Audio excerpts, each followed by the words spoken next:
ГСП онлайн. Городские новости сейчас. 30 января Рособорнадзор разместил в СМИ информацию о приостановлении действия лицензии Московской современной гуманитарной академии. В Ухте находится филиал учебного заведения. Безусловно, приостановление лицензии повлияет и на него.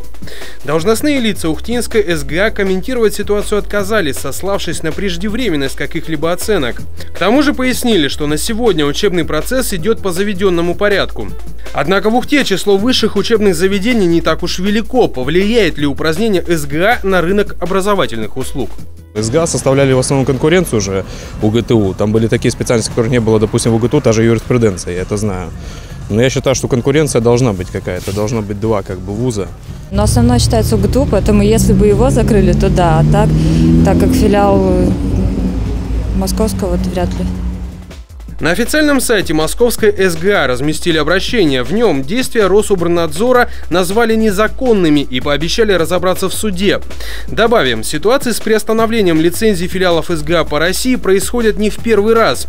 Во второй половине 2013 года появлялось 3 сообщения о возможном отзыве лицензий у подразделений Академии в разных городах. Затем они были опровергнуты, но в 2014 году информация появилась вновь.